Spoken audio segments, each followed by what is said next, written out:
The ranch sat at the edge of the valley like a secret buried under decades of dust, and maybe that's why I chose it. A place where no one could follow me, no HOA committees breathing down my neck, no nosy neighbors watching from behind white picket fences, no reminders of the life I had abandoned.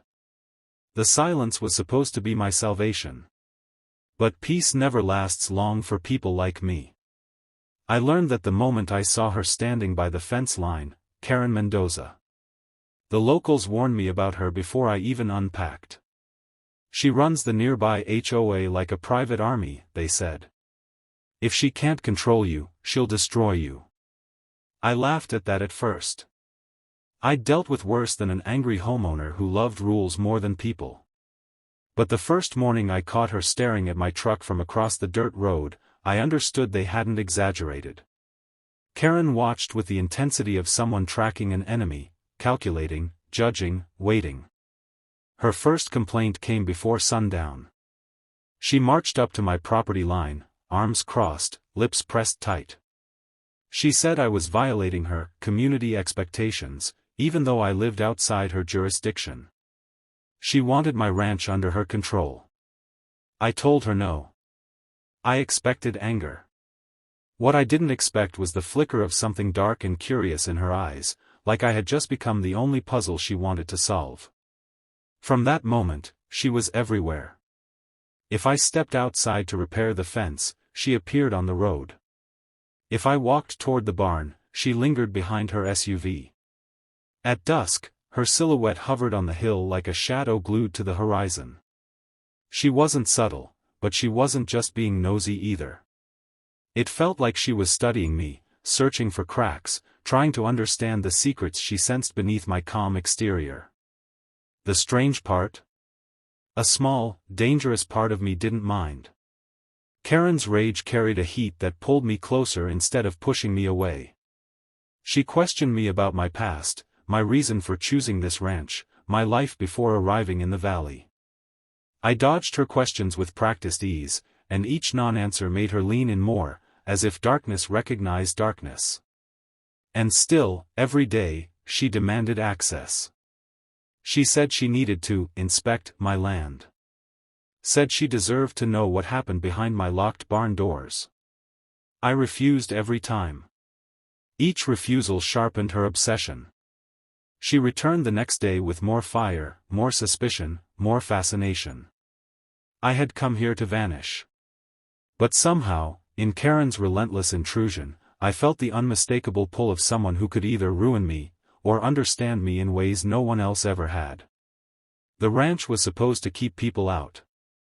Yet the first person who tried to invade it was the one person I found myself unable to ignore. The gate wasn't supposed to matter. It was just steel, bolts, weight, something practical to keep animals out and my past locked in. But the night Karen crossed onto my land, the gate became something else entirely. I had been working on it for days, welding under a single hanging bulb, its glow cutting through the darkness like a blade. The air smelled of metal, sweat, and unfinished intentions. That night, as the torch hissed out, I felt it, the sense of being watched. I turned, and there she was. Karen stood at the half-built frame, her flashlight trembling in her hand. Not from fear. From adrenaline. From obsession. Her hair was wind-tangled, her breathing uneven, but her eyes were locked onto me with a hunger I couldn't ignore. "You shouldn't be here, Karen," I said. My voice came out calm, too calm given what boiled underneath. "You think I don't know what you're doing out here," she whispered, stepping closer. The beam of her flashlight cut across my chest, then slowly drifted upward to my face. Men don't isolate themselves without a reason. She wasn't wrong. But she didn't know the kind of reasons men like me hide from. I took a step forward, and her breath hitched. Fear? Attraction? The line was too thin to see in the dark. "You think you're protecting something behind this gate," she said. "But you're not the only one with secrets." Her voice trembled at the end, not from weakness but from restraint, like she was holding back a confession that could shatter both of us. I reached for the gate frame, placing my hand on the cold metal. Her gaze followed the movement, lingering on my fingers as if she wanted to trace them. "Go home, Karen," I said. "Before you cross a line you can't walk back from." She stepped even closer, until only the half-built barrier separated us. Maybe I already crossed it. The word struck like a spark. Something ignited, dangerous, forbidden. She looked at me as though she could see the crimes I tried to bury in this dirt. And instead of running, she leaned in. As if my darkness didn't scare her. As if it called to hers. I finished the gate the next morning. Reinforced steel. Lock mechanisms no one could break. A barrier built not just to keep her out, but to test her. To see if she would return. To see if she would try. And she did. Every night. Rattling the lock, whispering my name, leaving traces of her presence like a lover marking territory. The gate stood between us, but it didn't stop her. It only deepened whatever twisted connection had begun that night, the night she stepped onto my land, crossed my warnings, and tangled her secrets with mine. The CID arrived just after dawn, their vehicles rolling through the valley like thunder, dark, heavy, and inevitable. I heard them long before I saw them, but Karen heard them too.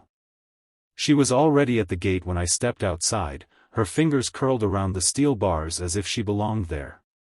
Her hair was wild, her clothes rumpled, but she looked at me with a calmness that chilled deeper than fear. She didn't flinch when the investigators approached. She didn't hide. She didn't run. She just stared at me through the gate as if I were the only person in the world who mattered. The lead CID officer, Inspector Darius Velasco, walked toward us with his usual surgical precision. "We got reports," he said without emotion. "Screams. Fights. Unusual activity on this property." Karen's lips curved into something between a smirk and a confession. "I think people hear what they want to hear," she said. Her voice was light, but her eyes stayed fixed on mine. "Don't they, darling?" The word darling hit like a gunshot, too intimate, too deliberate, too dangerous. The officers noticed. Velasco raised an eyebrow. "How long has she been here?" he asked me. I didn't answer immediately, watching Karen instead. The way she leaned against the locked gate, the way she traced the metal with her fingertips, the way she acted like the gate wasn't a barrier but a promise. "A while," I finally said. "She couldn't open the gate." Karen laughed softly. "Oh, I could have opened it," she whispered. "I just didn't want to, yet." One of the younger officers shifted uneasily. "Ma'am, you're trespassing. We need to know what exactly is happening between you two." Karen tilted her head, eyes dark with something that didn't fit any report template. "Why don't you tell them?" she said to me. "Tell them about the nights. The secrets. About what we hid together." Her words twisted the air. The officers stiffened. Velasco's gaze sharpened. But Karen wasn't confessing to a crime.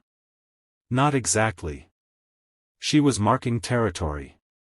Claiming a bond only we understood. A bond born from tension, suspicion, and something darker than affection. I stepped closer to the gate, close enough to see every detail in her eyes, fearlessness, hunger, and a loyalty warped by obsession. She didn't step back. She leaned in. "There's nothing to tell," I said. "She comes here. She watches. She wants answers I don't owe her." Karen smiled, not hurt, not broken, but thrilled. As if the rejection fed her. As if my denial was exactly what she wanted CID to hear. "We're not done," she whispered. Velasco finally intervened.